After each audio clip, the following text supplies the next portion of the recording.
Since the invention of horsepower, mankind has created wealth and adventure from a relationship with machines. Man and machine. What you're about to see is the story of a legend on wheels. It is a story of dedication and years of searching for answers that only seem to create more questions. It is a story that helped define the term sports car. In other words, it's the story of men who knew from the beginning they were on a road that never ends, on a constant search for improvement.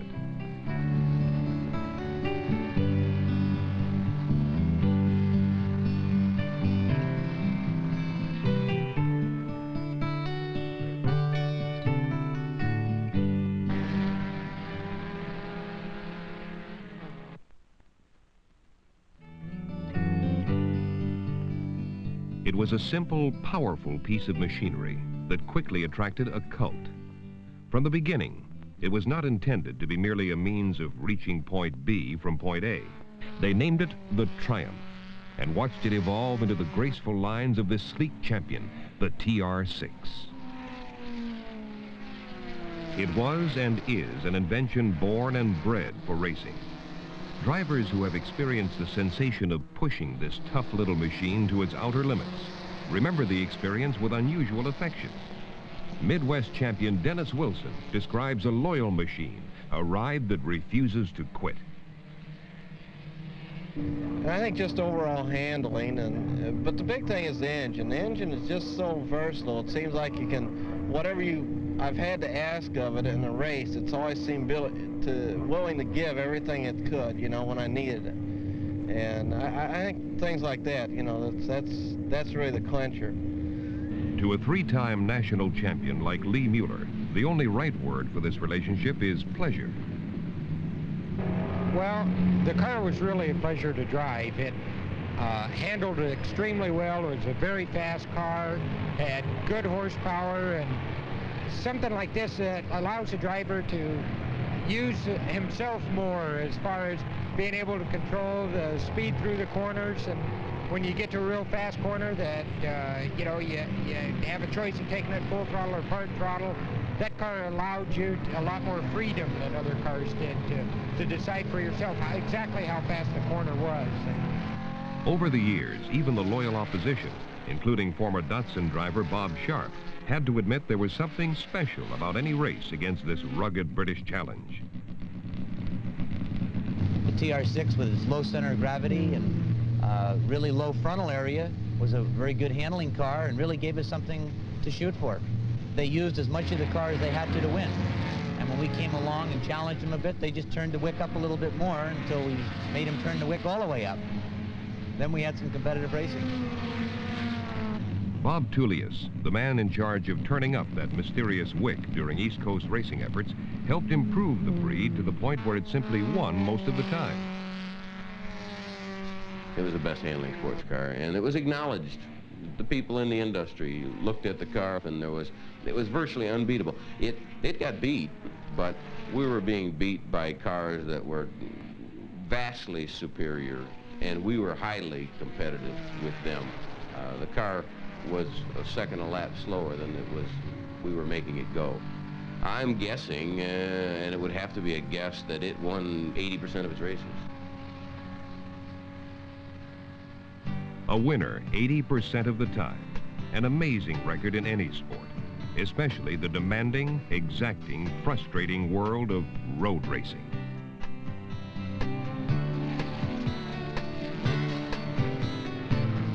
When I was just a young man, a wise man said to me, there's no love worth having, but a love that can be free. There's no man worth knowing, but a man who can't be known. And there's no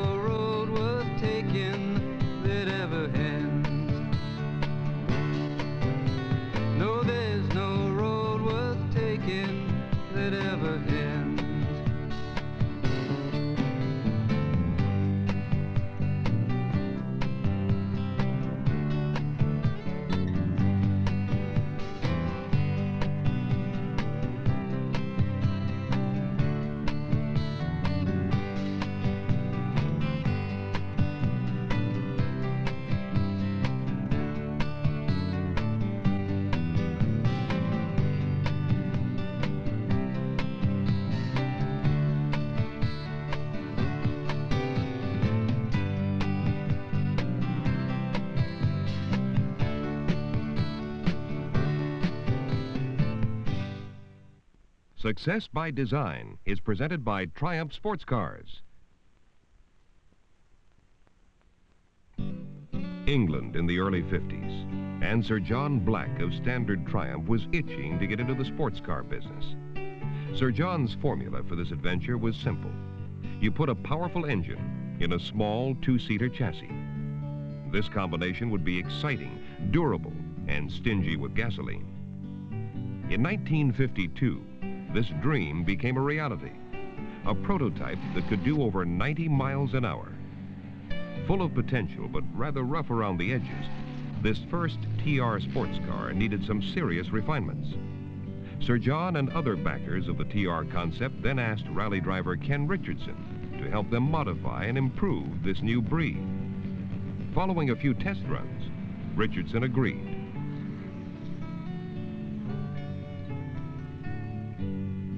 One year later, 1953, Richardson was even more determined to fulfill his end of the agreement. A refined TR2 prototype was shipped to Belgium for some flat-out speed tests. Here on a smooth stretch of highway outside Brussels, Richardson pushed through an official mile with an average speed of over 124 miles per hour.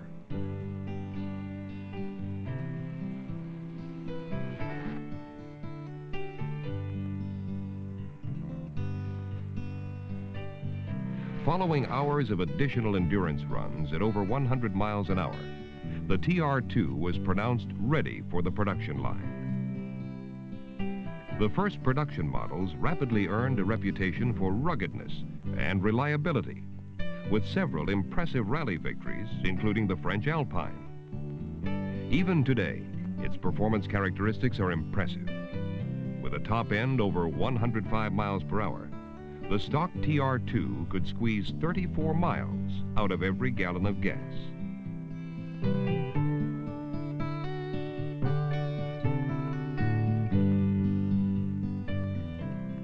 The TR3 came equipped with an egg box grille, 5 more horsepower, and in later models, front disc brakes.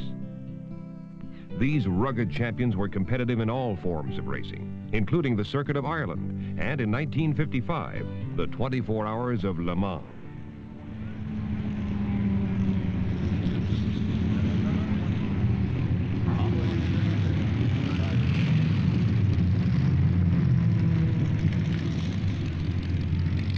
Looking more showroom original than most entries, the factory team had 2 objectives: finish strong and thoroughly test this new invention known as disc brakes.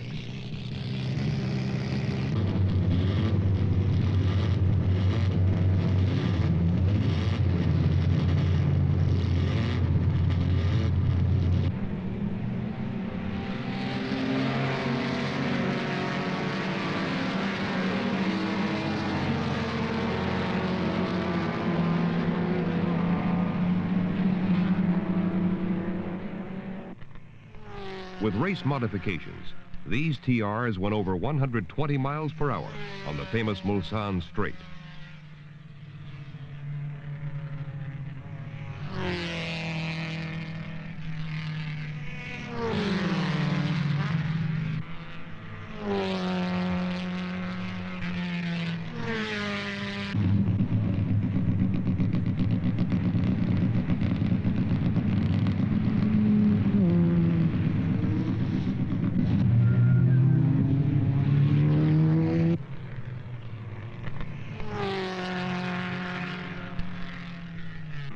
Despite minor problems, the team finished first in class as the lead car covered 2,026 miles during the 24 hours.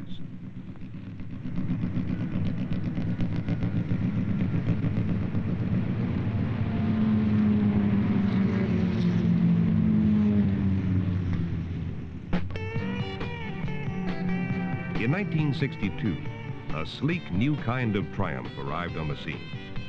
With it came an upsurge of factory-backed racing efforts. The TR4 became a spectacular front-runner on the American racing circuit. As a road car, it was more civilized, but on the track it challenged everything in sight, including the concrete and hay bales of Sebring's famous 12 Hours.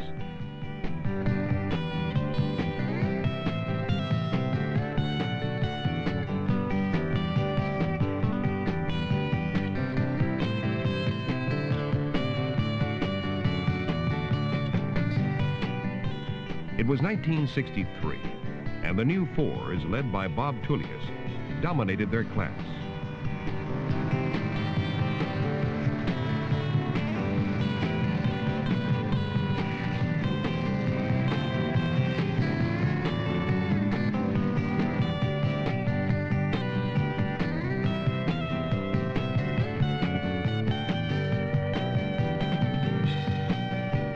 Once again, they actively demonstrated the breed's strongest characteristic, durability. They were the only team entered to finish intact.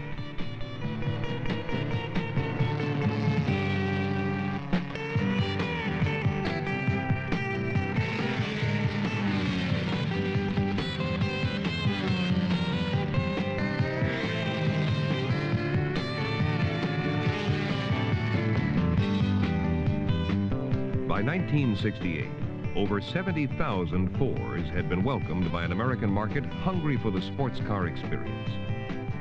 The four was followed by the first of the TR series to use a six-cylinder power plant, the TR-250. Almost immediately, a sleeker, more civilized car, the legendary TR-6, was born.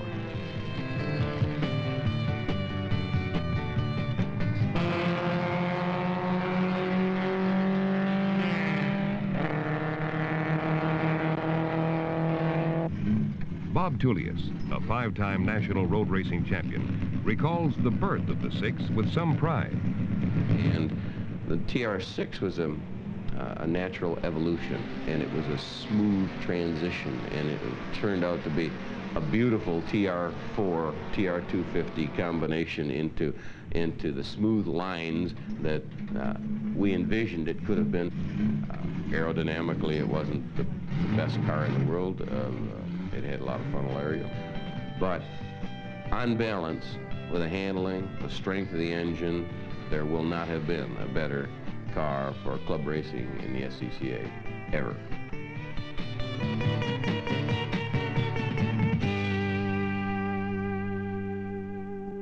Success by Design is presented by Triumph Sports Cars.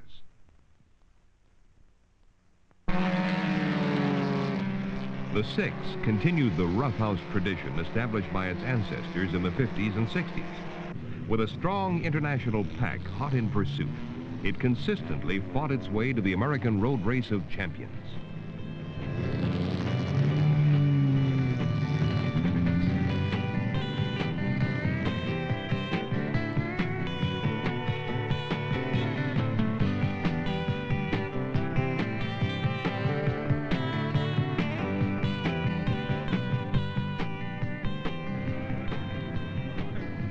In 1975, the Group 44 entry sprinted to a national title, and weeks later, the winning car was sold to actor Paul Newman. Connecticut's old blue racing team was going all out in 1976, and Newman had no intention of losing anything.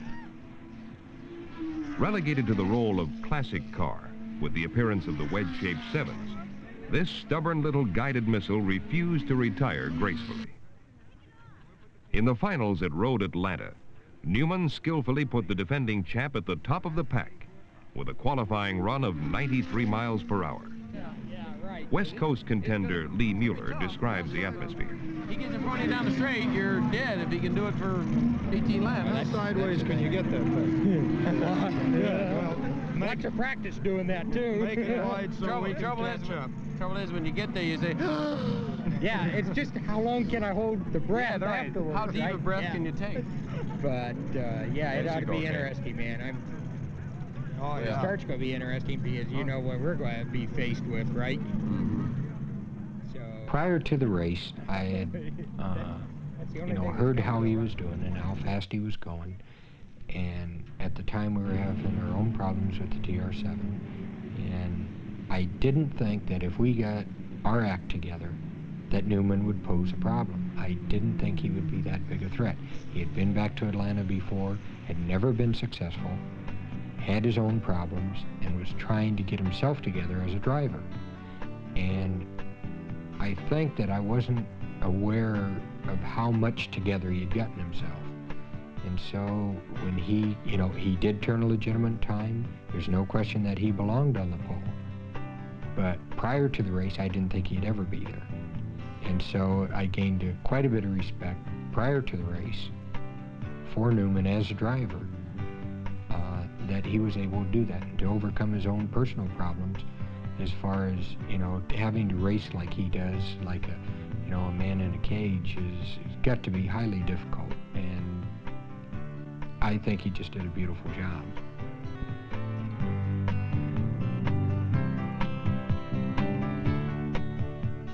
It was 6 versus 7s. TR Past against TR Future, a classic confrontation.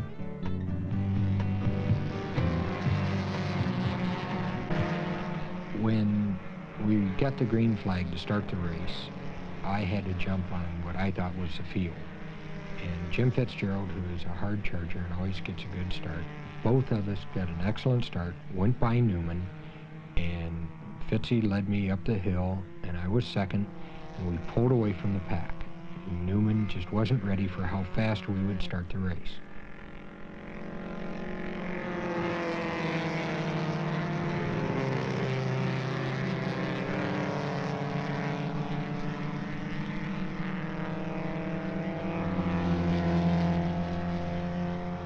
Coming onto the back straightaway, we had probably 15 or 20 car length lead on the rest of the field. The problem I had is Fitzgerald, I figured if his car lasted, he would be quicker than I was, and that was proved out. He pulled away right away. But I was content to be where I was because he's had a bad history of mechanical problems.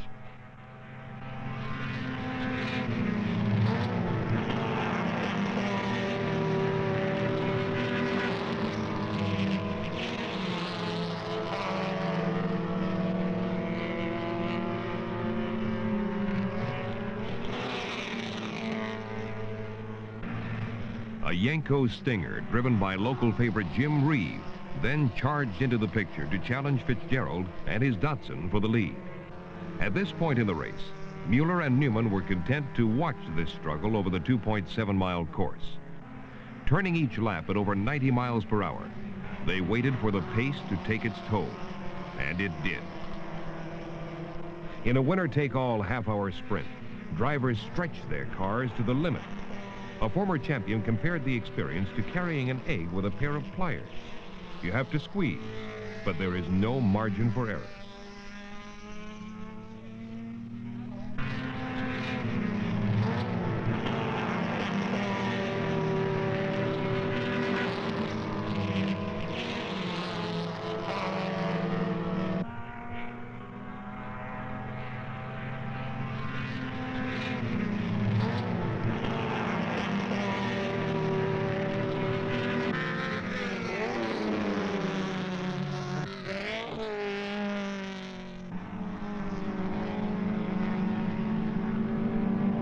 On the 8th lap, tire problems eliminated the Stinger, and it limped into the pits.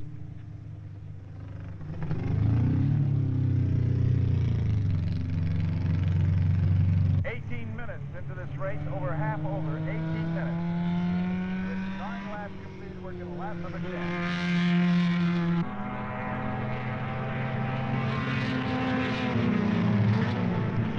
10. Minutes later, Fitzgerald's Datsun began to come unglued. The real racing, Newman versus Lee Mueller, began. What started out as a race for third place between Newman and myself were racing for the lead. Newman got by on the back straightaway, and I would pass him in turn 1 or turn 3, and it went back and forth that way. And what I was trying to do, my game plan was to make him make a mistake, to either make him look bad enough that he couldn't, catch up or run with me, run it, either try too hard in a corner and run off the road, try to rattle him as a driver. But he wouldn't. He had really matured and come a long way, and he wouldn't make a mistake. He would give me the benefit, okay, you can take that turn, and then he'd go by me. And so it went back and forth that way, and I thought I had him. I got him between another car and pulled out a little bit of a lead next to the last lap. but he's able to reel me in down the chute, and he won by just a half car length.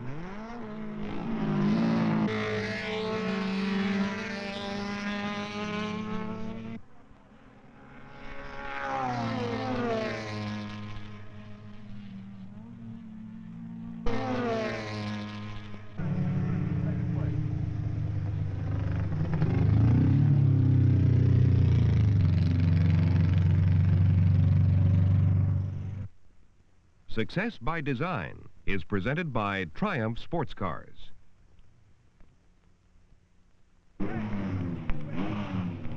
The underdog had defied the odds. I can't say anything except this is the highest natural high that I've ever been on. Paul Newman, we'll be getting it again here at the banquet. Thank you. For the drive of his amateur racing life, Paul Newman was awarded sports car road racing's equivalent of an Oscar, the President's Cup. And three fine drivers, and of course, you didn't get Is that what it's about? Now, us older men have other paths to follow now.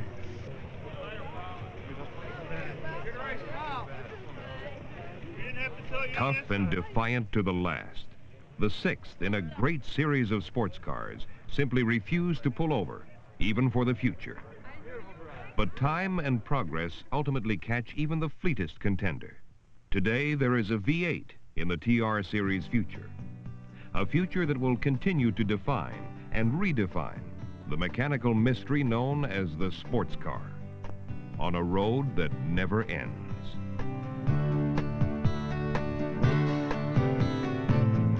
When I was just a young man, a wise man said to me, there's no love worth having, but a love that can be free.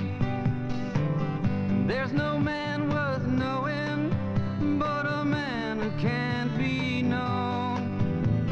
And there's no road worth taking that ever ends. No, there's no road worth taking that ever ends. Success by Design was presented by Triumph Sports Cars.